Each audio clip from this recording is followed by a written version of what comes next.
오늘 예레미야서 13장 말씀을 중심으로 간섭하시는 하나님의 사랑, 간섭하시는 하나님의 사랑이라는 제목으로 함께 말씀을 묵상해 보겠습니다.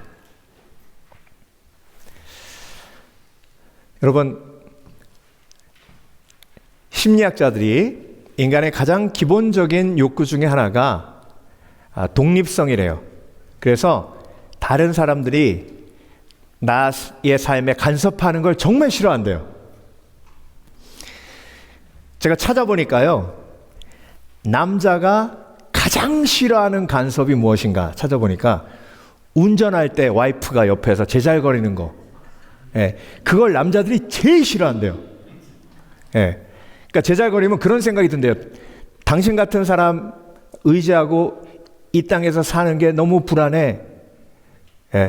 그래서 자기를 신뢰하지 못하는 거절감이 느껴진대요. 그걸 뒤집어서 얘기하면 이제 여성분들이 제일 싫어하는 간섭은 뭘까요?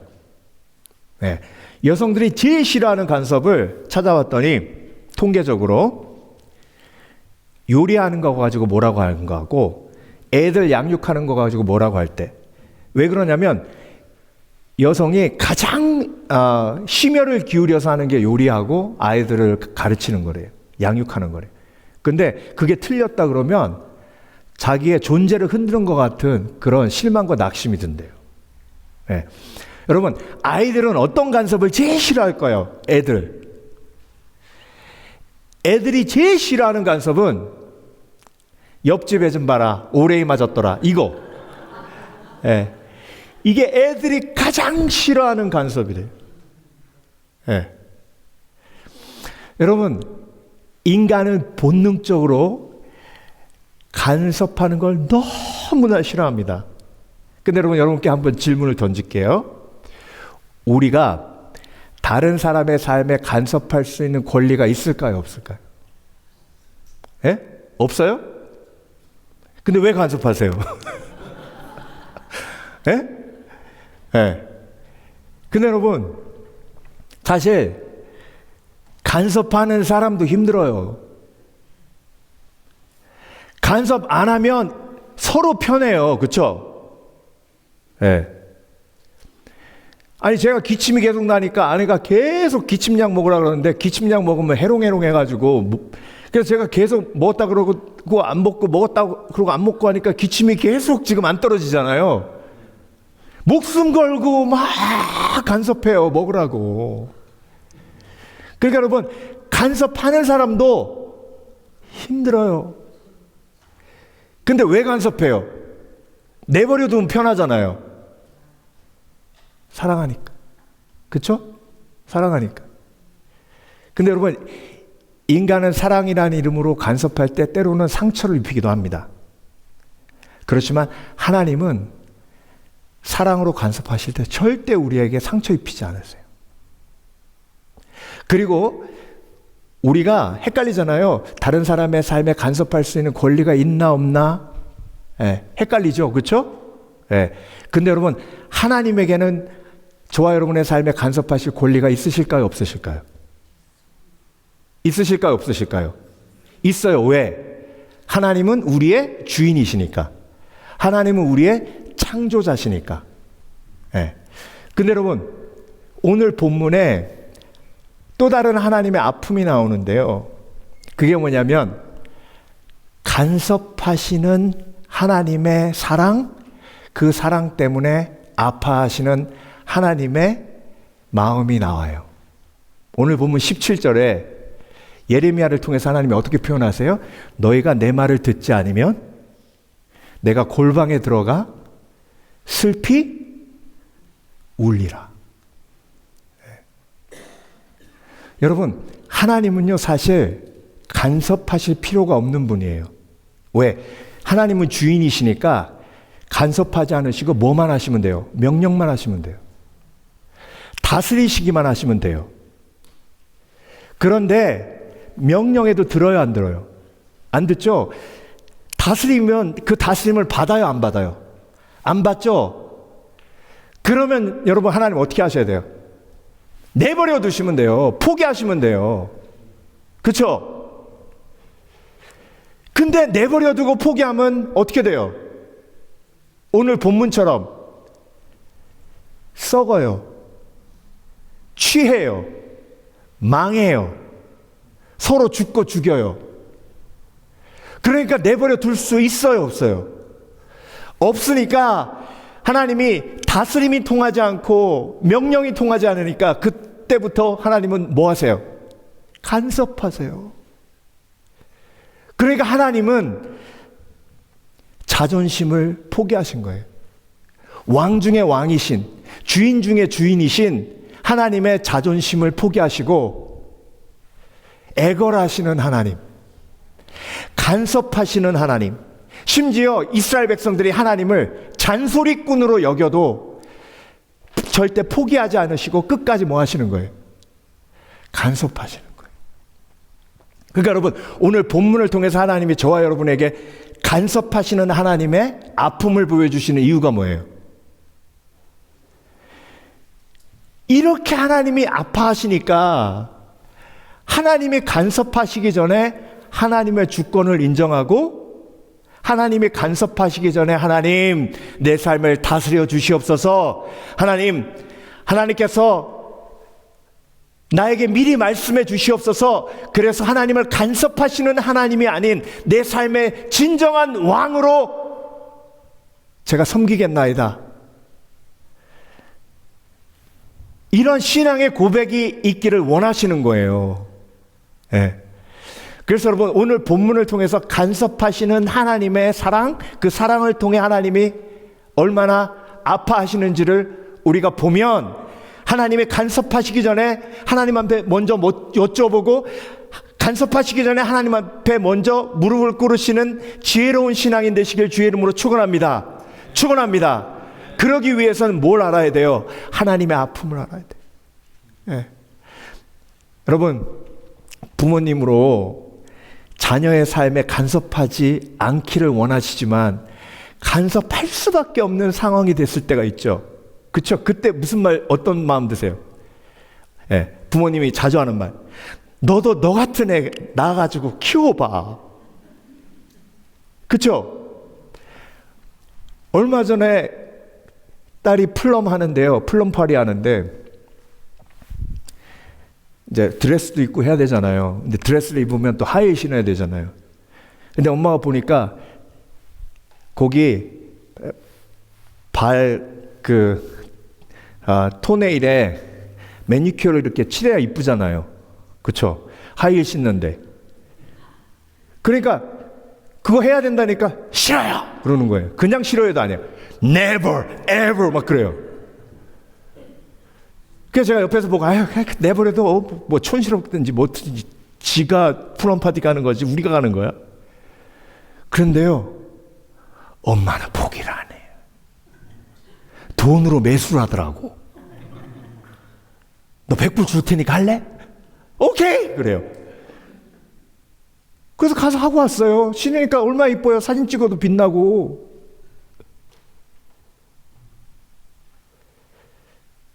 근데 여러분, 그 간섭하는 그 부모의 마음이요, 그쵸? 너 좋으라고 이렇게 하는 건데, 그러니까 여러분, 이게 하나님이 저와 여러분의 삶에 간섭하셔서 저와 여러분을 이만큼 인도하신 거예요. 그걸 깨닫고 그 하나님의 아픔을 보는 사람은 이제 더 이상 그 하나님이 더 이상 아프게 하지 않으시기에 내가 어떤 결정을 내리든 어떤 방향으로 가든 어떻게 해야 되는 거예요? 하나님이 간섭하지 않고 먼저 여쭤보는 거죠.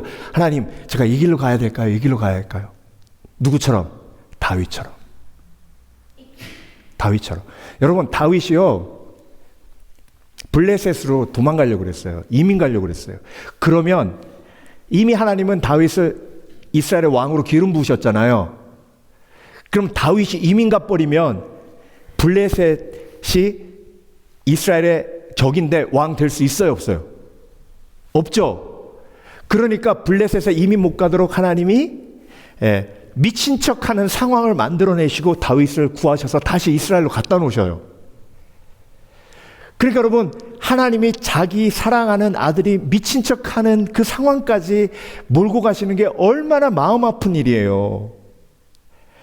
그런데 그 하나님의 간섭하심 때문에 다윗이 다윗 될 수 있었고, 이스라엘의 구원될 수 있었고, 다윗의 자손으로 예수 그리스도가 이 땅에 오실 수 있었던 거예요. 여러분, 다윗의 삶만 그런 게 아니에요. 저와 여러분의 삶도 마찬가지예요. 지금까지 저와 여러분이 여기까지 앉아 있는 그 동안 하나님이 얼마나 간섭하신 줄 아세요? 내가 잘못 결정을 내릴 때마다 하나님이 간섭하셔서 나를 다시 올바른 길로 놓으시고, 올바른 길로 놓으셔서 저와 여러분이 지금까지 왔어요. 그 하나님의 고통을 볼 수 있어야 돼요. 그 고통을 볼 수 있는 사람은 다윗처럼 그렇게 고백합니다. 하나님, 그 일나로 가야 할까요? 말아야 할까요? 내가 올라가야 할까요? 말아야 할까요? 예. 하나님, 제가 여기서 사울을 죽여야 할까요? 말아야 할까요? 예. 하나님이 나의 왕 중의 왕이시고 주 중의 중이시니까 King of Kings and Lord of Lords 이라는 고백을 가장 많이 한 사람이 성경의 다윗입니다.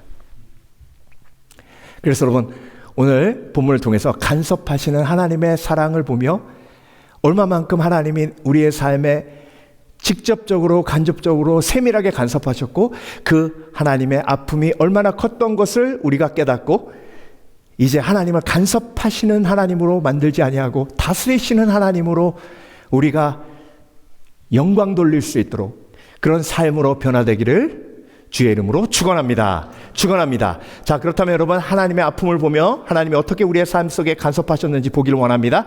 간섭하시는 하나님의 사랑, 첫 번째, 말씀으로 간섭하십니다. 여러분, 하나님이 말씀으로 간섭하지 않으시면 저와 여러분은 이미 멸망했습니다. 멸망, 다 썩었어요. 자, 오늘 본문을 보면요, 예레미야에게 하나님께서 어떤 명령을 내리시냐면, 허리띠 있죠, 허리띠. 면으로 만든 허리띠를 둘러라, 이렇게 말씀하십니다. 여러분, 이스라엘 문화에서 너는 나의 허리띠야 이렇게 얘기하면 무슨 얘기냐면, 너는 나하고 제일 친한 친구야, 이런 뜻이에요. 그리고 너는 나의 허리띠야 그러면 너는 나의 영광이야, 이런 뜻이에요. 그래서 이스라엘의 허리띠만 보면 이 사람이 지체가 높은 사람인지 낮은 사람인지 금방 알아요.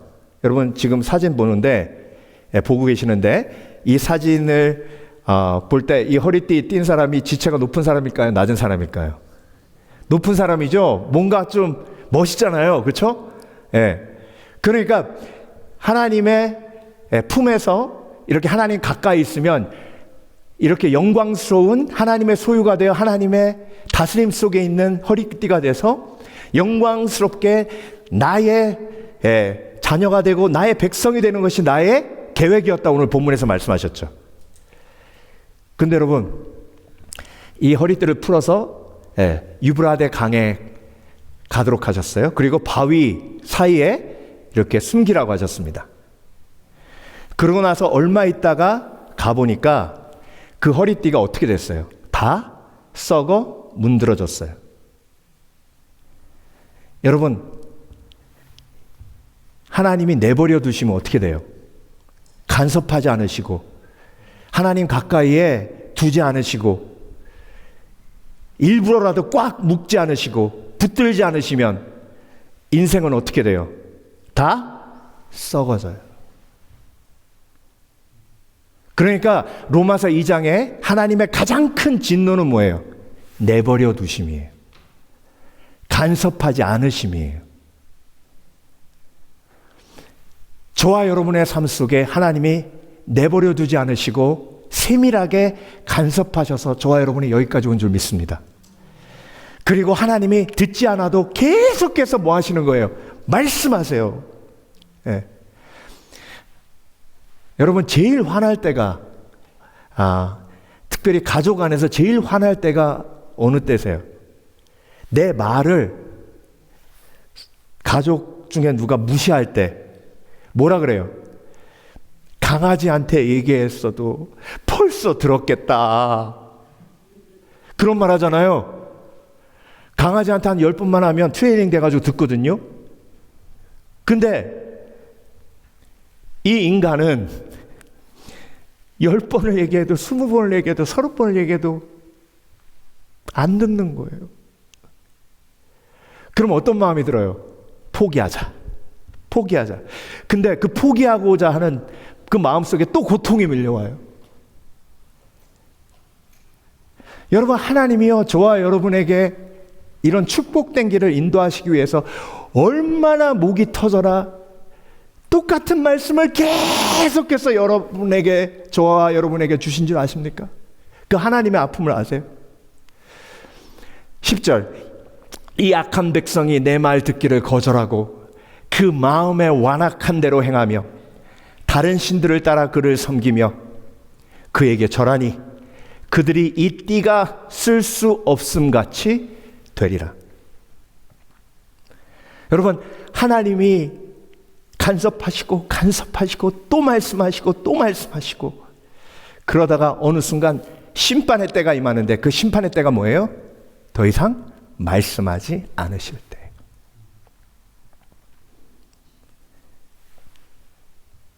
근데 저와 여러분 여기 앉아 있어요. 그 얘기는 뭐예요? 어떻게든 하나님이 100번을 얘기하시든 200번을 얘기하시든 그 말씀이 나에게 아멘으로 화답되었다는 놀라운 기적이에요. 저와 여러분은 기적의 주인공인 줄 믿습니다. 하나님의 간섭이 내 삶 속에서 열매를 맺은 거예요. 네. 11절, 여호와의 말씀이니라. 띠가 사람의 허리에 속함 같이 내가 이스라엘 온 집과 유다 온 집으로 내게 속하게 하고 그들로 내 백성이 되게 하며 내 이름과 명예와 영광이 되게 하려 하였으나 그들이 듣지 아니하였느니라. 하나님의 계획은요, 하나님의 띠처럼 우리가 하나님 가까이에 있어 하나님 손에 붙들려 영광스럽게 그 놀라운 하나님의 영광을 누리도록 하신 것이 하나님의 계획인 줄 믿습니다. 그래서 여러분, 하나님께서 저와 여러분의 삶 속에 말씀으로 계속 간섭하시는 건 그 삶이 영광스럽게 되도록 인도하시기 위함임을 믿으시길 주의 이름으로 축원합니다. 그래서 지혜로운 사람은요, 주여, 하나님이 간섭하시기 전에 오늘도 나에게 말씀하여 주시옵소서. 네. 아침에 일어나 성경을 펴며 하나님, 오늘도 하나님이 내 삶에 간섭하시는 것이 아니라 오늘도 내 삶에 하나님이 다스림이 임하도록 내가 오늘도 하나님의 말씀을 엽니다. 오늘 하루 동안 이 말씀 붙들고 하나님의 다스림 속에 있게 하여 주시옵소서. 그래서 하나님의 다스림이 내 삶 속에 온전히 열매가 되게 하여 주시옵소서. 오늘 말씀 준비하면서 저희 아내하고 저하고 이제 결혼하기 전에, 결혼하고 난 다음에 어떻게 해야 되나 진로를 위해서 기도할 때 하나님이 동일하게 아내에게도 저에게도 미국에 가라는 그런 감동을 주셨어요. 그런데 이게 말씀으로 하나님 명확하게 우리에게 다시 한번 확인시켜 주시옵소서라고 기도하고 있었거든요. 근데 그 기도 중에 제가 섬기는 교회의 강단에서 목사님이 뭐라고 선포하셨냐면, 본토 친척 아비 집을 떠나라. 네. 본토 친척 아비 집을 떠나라. 계속해서.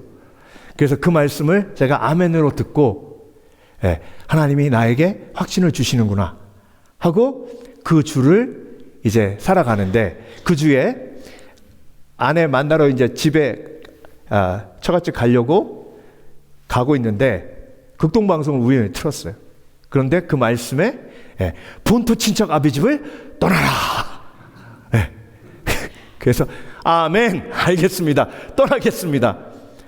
그런데 하나님, 저에게 혼자만 말씀하지 하지 마시고 아내에게도 동일하게 말씀하여 주시옵소서. 그러고 집에 도착을 했어요. 들어가니까 아내가 화장하고 있는데 라디오 듣고 있어요. 뭐 듣고 있어요? 극동방송. 내가 듣고 온 말씀 동일하게 듣고 있더라고요.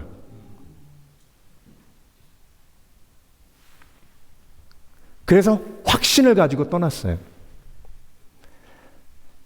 여러분, 우리가 마음이 열리고요, 하나님 앞에 하나님, 내 삶을 다스려 주시옵소서. 하나님은 내 삶의 주인이십니다. 나의 앞길을 하나님이 주관하시고 나의 앞길을 이끌어 주시옵소서 라고 하나님 앞에, 주권의 하나님 앞에 무릎 꿇으면 하나님은 다스려 주세요. 인도해 주세요. 하나님이 말씀으로 간섭하시는 고통을 내가 이해하고 알고 받아들인다면 앞으로의 삶 속에서 동일한 고통을 하나님 앞에 드리지 않는 지혜로운 인생 되시길 주의 이름으로 축원합니다. 축원합니다. 두 번째, 간섭하시는 하나님의 사랑은 마음에 간섭하십니다. 마음에. 예. 자, 오늘 본문에 포도주 가죽 부대 얘기가 나오거든요. 근데 그 포도주 가죽 부대에 포도가 가득 찼대요. 그랬더니 이스라엘 백성들도 안 돼요. 포도주 가죽 부대에 포도주가 가득 찼어요. 알아요. 그런데 여러분, 그 포도주 가죽 부대에 포도주가 가득 찼는데 하나님이 그것으로 그들에게 재앙이 임하게 한다 하셨어요. 형제가 형제를 싸우고 제사장과 모든 백성들이 서로 취해서 제정신이 아니게 되어 분란을 일으키고 서로 죽고 죽이는 일이 벌어지리라. 그 모든 재앙이 왜 일어나냐면 하나님이 그들의 마음속에 양심에 간섭하심을 끊으시고 그들이 멈추지 못하도록 하시면 그들은 뭐 하는 거예요? 멸망하는 거예요. 그림으로 표현하면 이렇게 돼요. 하나님이 마음에 간섭하셔서 멈춰라! 그만 마셔라! 이렇게 하지 않으시면 어떻게 돼요? 인간은 브레이크 없이 계속 달려 그 인생 자체가 브레이크 없는 자동차처럼 흉기로 변해요. 저와 여러분의 삶 속에 마음으로 하나님이 간섭하셔서 그래도 저와 여러분이 지금까지 절제하며 여기까지 온 줄 믿습니다. 그 하나님의 간섭하심, 내 마음속에 있는 하나님의 간섭하심의 은혜를 여러분 오늘도 말씀을 통해 찾아 깨달으시는 지혜가 있으시길 주의 이름으로 축원합니다. 만약에 하나님 멈추게 하지 않으시면 어떻게 되겠습니까? 13절 너는 다시 그들에게 이르기를 여호와의 말씀에 보라 내가 이 땅의 모든 주민과 다윗의 왕위에 앉은 왕들과 제사장들과 선지자들과 예루살렘 모든 주민으로 잔뜩 취하게 하고 내가 너희의 마음에 간섭하지 않으면 양심으로 간섭하지 않으면 너희들은 절대 멈출 수 없어. 서로 취하고 죽고 죽이고 멸망으로 가는 것밖에 없느니라. 근데 내가 너희의 마음에 어떻게 간섭하신다는 거예요? 양심으로 간섭하신다는 거예요. 영으로 간섭하신다는 거예요. 로마서 2장 15절 그 양심이 증거가 되어 그 생각들이 서로 혹은 고발하며 혹은 변명하며 그 마음에 새긴 율법의 행위를 나타내느니라. 근데 여러분 양심이 내 삶에 간섭할 때 내 마음속엔 죄책감이라는 게 생깁니다. 그게 기분 좋아요, 나빠요? 나쁘죠? 그러면 죄책감이 생기면 회개하면 되잖아요. 예수 그리스도의 십자가의 은혜로. 근데 십자가의 은혜가 없는 사람은 그 죄책감 때문에 힘들어요? 안 힘들어요? 힘들죠. 그러면 십자가의 은혜를 모르는 사람은 그 죄책감을 이기기 위해서 뭘 죽여요? 양심을 죽여요. 그걸 성경에서 양심에 화인맞은 자라고 이야기합니다. 양심을 죽이면 어떻게 돼요? 양심이 살아있는 사람은 밝아요. 아이들을 보면 아실 수 있어요. 여러분 그런 생각 안 해보셨어요? 아이들은, 조그만 아이들은 심심하면 웃어요. 하하하하 막 그래요. 저는 그거 보면서 나도 저럴 때가 있었는데 왜 이렇게 나는 거울을 보면 어두워졌지? 간단해요. 양심을 짓누르고 억누르면 억누를수록 내 속에 있는 기쁨이 날아가요. 내 감정이 억눌려요. 근데 양심을 살려놓으면 이것도 찔리고 저것도 찔리고 이것도 찔리고 힘들어요. 그러니까 여러분 양심이 살아나는 길은 뭐예요? 예수 그리스도의 십자가의 은혜가 내 속에 살아있는 거예요. 만일 너희가 너희 죄를 자백하면 저는 미쁘시고 그로사 우리를 모든 불의에서 깨끗게 하시는 거예요. 그래서 하나님은요 저와 여러분의 마음에 간섭하세요. 양심으로 간섭하시다가 이제 예수 그리스도가 십자가에 못 박혀 죽으심으로 성령이 우리에게 임했죠. 그렇죠? 그러면 성령으로 간섭하시잖아요. 그러나 진리의 성령이 오시면 그가 너희를 모든 진리 가운데로 인도하시리니 그가 스스로 말하지 않고 오직 들은 것을 말하며 장래일을 너희에게 알리시리라. 성령이 나에게 임하시면 이제 더 큰 마음의 간섭이 일어나요. 그렇죠? 네. 여러분, 성령 임한 사람은요, 누구 한 사람 제대로 미워할 수가 없어요. 눈만 한번 흘겨도요, 성령께서 근심하시니까. 얼마 전에 바람이 세게 부는데 강아지 웍하고 막 가는데요, 저기서 차가 딱 와요. 미국 사람들, 그러면 어떻게 해요? 딱 쓰잖아요. 그리고 손 한번 흔들어주죠. 그럴 줄 알고 계속 갔는데, 이 차가 계속 오는 거예요. 그다음 킥 하고 섰어요. 화 나요, 안 나요? 그래서 더릴룩을 딱 줬어요. 그랬더니 창문을 쫙 내리고 고개를 딱 빼더니 I'm sorry, I'm sorry. I was looking at that construction site. 저 공사하는 것보다 못 봤대. I'm sorry, I'm sorry. 4번 하는 거예요. 근데 제가 어떻게 할게요? 계속 더릴룩을 주면서 헥 하고 갔어요. 뒤통수에 대고 또 I'm sorry, I'm sorry 또 그러는 거예요. 행동을 똑바로 하지. 근데요, 조금 걸어가니까 제 속에 있는 성령님이 너 왜 용서를 구하는 사람에게 용서하지 않았냐? 그래서 제가 뭐라 그랬는지 아세요? 성령님, 저 사람이 나 목사인지 모르잖아요. 그럼 너는 네가 목사인지 아는 사람만 용서하냐?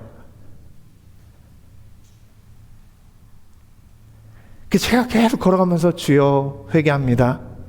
회개합니다. 그 사람 또 만나면 내가 오히려 죄송하다고 얘기하겠습니다.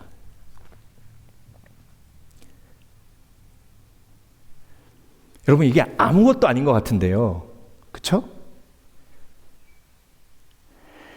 하나님이 내 마음을 통해 내 삶에 어떻게 하시는 거예요? 간섭하시는 거예요. 그 간섭이 나에게 복이에요. 그래서 그 성령께서 근심한다고 표현하시잖아요. 이와 같이 성령도 우리의 연약함을 도우시나니 우리가 마땅히 빌 바를 알지 못하나 말할 수 없는 탄식으로 우리를 위해 친히 간구하시느니라. 빌립보서 2장 13절 너희 안에서 행하시는 이는 하나님이시니 자기의 기쁘신 뜻을 위하여 너희에게 소원을 두고 행하게 하시나니.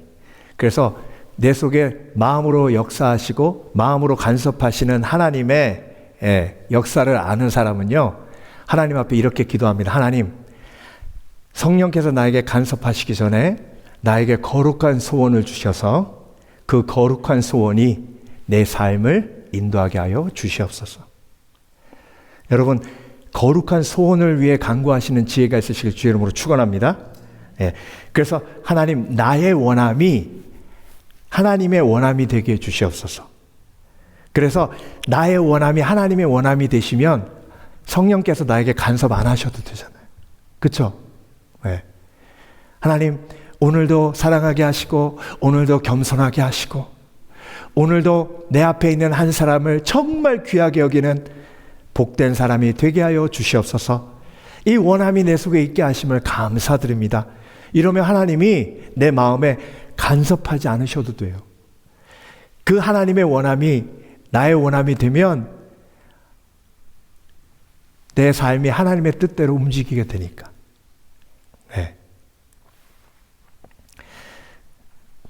이슬람권 선교사님의 간증을 들은 적이 있는데요. 대학생 CCC 생활하다가 광고를 들었대요. 1년 동안 이슬람 지역에 가서 그 이슬람권에서 섬기시는 선교사님, 학교가 없대요, 아이들이. 그래서 가정교사를 해줄 사람을 찾는다. 그래서 그 이야기를 딱 듣고 바로 자기 마음속에 원함이 있대요. 하나님, 정말 제가 그 선교사님 자녀들 가서 가정교사로 가르치길 원해요. 그 원함이 있으니까 헌신한 거예요. 그래서 가서 1년 동안 선교사님들 자녀들 가르치면서 돌보는데요. 마지막 달, 12개월째 마지막 달에 잠을 자다가 갑자기 깼대요. 창 밖을 보니까 별이 떠 있는데 너무 아름답더래요. 그리고 그 나라가 너무 아름답게 느껴지더래요. 그러면서 하나님이 그 마음속에 어떤 소원을 주셨냐면, 하나님, 제가 1년이 아니라 제 삶을 바쳐 이 이슬람권의 영혼들을 위해 제 삶을 드리겠습니다. 그 원함이 임한 거예요. 그리고 그분은 지금 이슬람권에서 선교 사역을 하고 계십니다. 여러분, 우리의 마음속에 하나님이 소원을 두고 행하게 하신다 그러시죠? 그렇죠? 네. 그러니까 내 마음속에 성령이 근심하는 삶이 아니라 내 마음속에 성령의 원함이 나의 원함이 되는 삶, 그 삶이 하나님의 아픔을 헤아릴 수 있는 성숙한 삶인 줄 믿습니다. 그래서 여러분, 하나님의 원함이 나의 원함이 되도록 오늘도 간구하시는 지혜가 있으시길 주의 이름으로 축원합니다. 축원합니다. 세 번째, 간섭하시는 하나님의 사랑은 환경으로 간섭하십니다. 자, 여러분, 말씀으로도 간섭했는데 그 간섭이 통하지 않았어요. 마음으로 간섭했는데 그 간섭이 통하지 않았어요. 그러면 마지막으로 하나님께서 쓰시는 방법이 환경으로 간섭하시는 겁니다. 20절, 너는 눈을 들어 북방에서 오는 자들을 보라. 내가 맡겼던 양떼, 내 아름다운 양떼는 어디 있느냐? 여러분, 바벨론이라는 적국을, 이방 나라를 택해서 이스라엘 백성들이 폭풍에 휩싸이게 하시는 하나님, 그 하나님의 마음이, 그 하나님의 간섭이, 폭풍을 보내시는 하나님의 그 간섭이, 이스라엘 백성들도 고통스럽지만 하나님은 얼마나 고통스러우시겠어요? 근데 이 방법밖에 없는 거예요. 북방에서 오는 자들을 보라.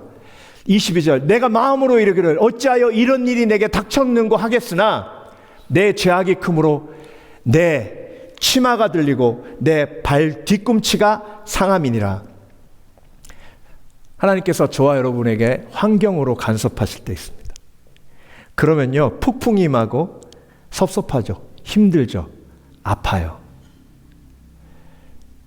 그렇지만 여러분, 그 속에서 우리가 깨달아야 할 중요한 메시지가 있는데요. 그 폭풍이 끝나는 순간은 그 폭풍의 원인을 알 때가 아니에요. 그 폭풍의 원인을 알 때, 그 폭풍이 끝나는 것이 아니라, 그 고난이 끝나는 것이 아니라, 그 폭풍의 원인을 넘어 그 폭풍을 통해 하나님이 이루실 선한 일을 기대할 때 진정으로 그 폭풍은 나에게 폭풍이 아니라 축복이 됩니다. 그래서 환난은 인내를, 인내는 연단을, 연단은 소망을 너에게 가져다 줌이라 하셨죠. 그렇죠? 그래서 여러분, 근데요, 악한 영은 자꾸 뭐에만 집중하게 만드냐면 그 폭풍의 원인에만 집중하게 만들어요. 여러분, 요나가 이스라엘의 원수 니느웨로 가라고 하니까 불순종하고 다시스로 가잖아요. 그래서 폭풍이 임하죠. 그렇죠? 그 폭풍의 원인이 불순종이었잖아요. 그러면 나를 물에다 던져라. 그러고 물에다 딱 던지니 폭풍이 멈췄어요. 그러면 그 폭풍의 원인이 밝혀졌으니까 끝난 거예요? 아니에요. 물고기 뱃속에 들어가서 하나님이 그 폭풍을 통해서 니느웨 백성들을 구원하실 하나님의 계획을 보고 요나가 감사했을 때 요나를 니느웨 해변에다가 토하게 하시잖아요. 그리고 회개하는 모습을 보게 하시잖아요. 그때 폭풍이 끝나는 거예요. 그래서 여러분, 폭풍의 원인이 중요한 게 아니에요.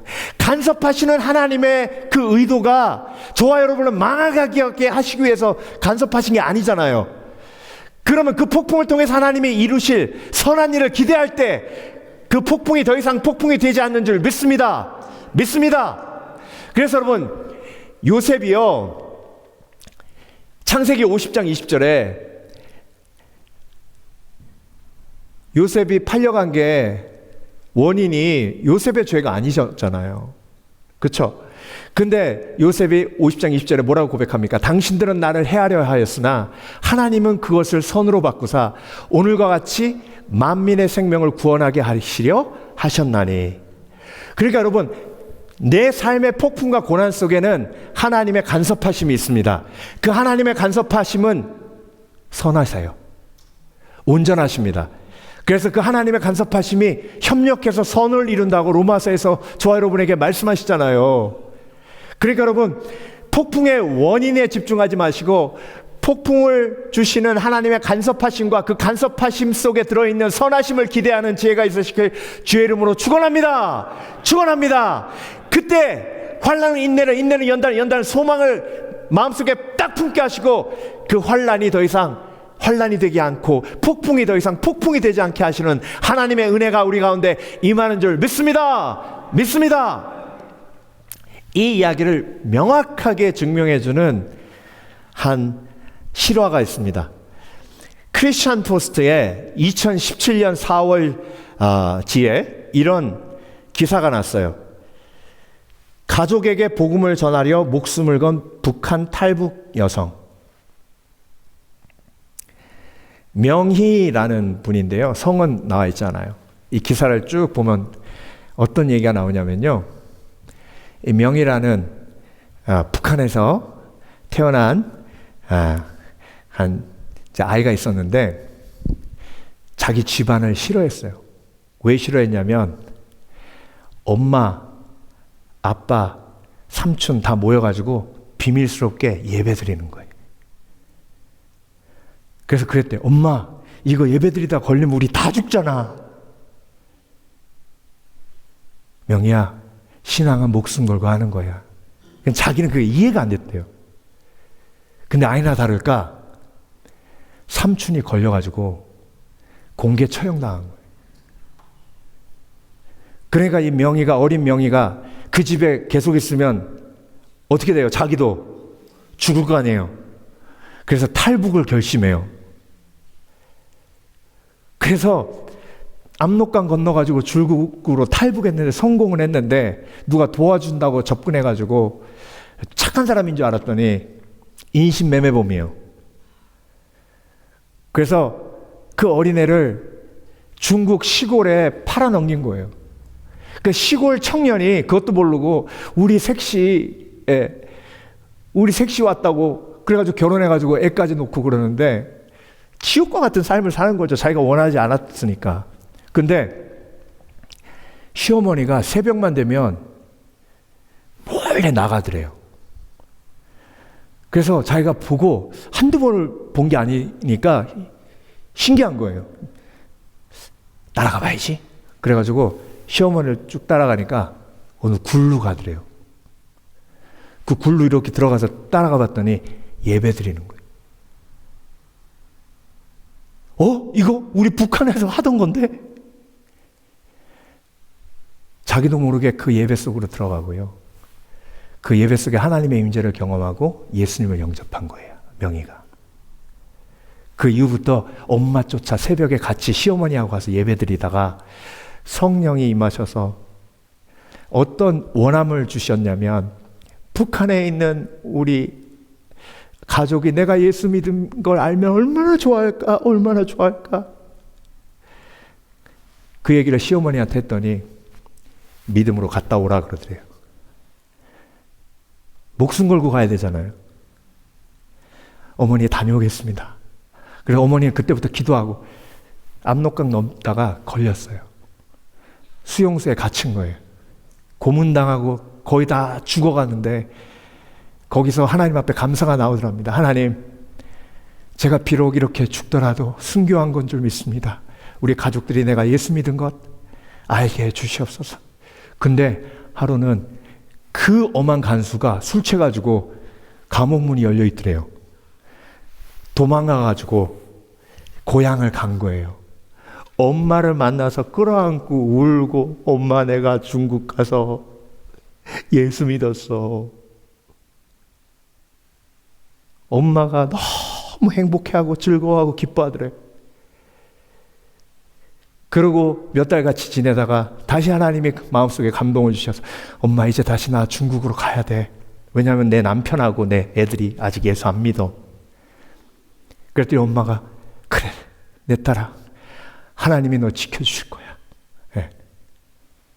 그래서 다시 압록강 건너서 중국의 시골로 들어가서 남편 전도하고 자기 자녀들하고 크리스찬 가정이 돼서 그 이야기가 가정교회 리더한테 전달돼서 크리스찬 포스트에 2017년 4월에 기록이 된 거예요.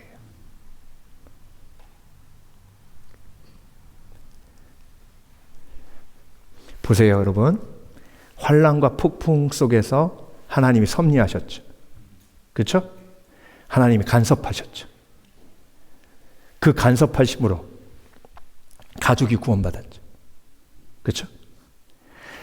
저와 여러분의 삶 속에 하나님이 간섭하신 그 은혜를 기억하시길 주의 이름으로 축원합니다. 그 폭풍이 없었다면 나는 예수 안 믿었을 거예요. 그 고난이 없었으면 나는 예수 안 믿었을 거예요. 그 하나님의 간섭은 한편으로 하나님의 아픔이 들어있어요. 그 하나님의 간섭하심의 은혜를 내가 입어 이제 그리스도인이 되었다면 지금부터 어떻게 해야 돼요? 하나님을 간섭하시는 하나님으로 만들어야 돼요. 하나님이 다스리시는 하나님으로 만들어야 돼요. 하나님을 다스리시는 하나님으로 내가 인정하고 그분 앞에 어떻게 해야 돼요? 무릎 꿇어야 돼요. 그게 예배예요.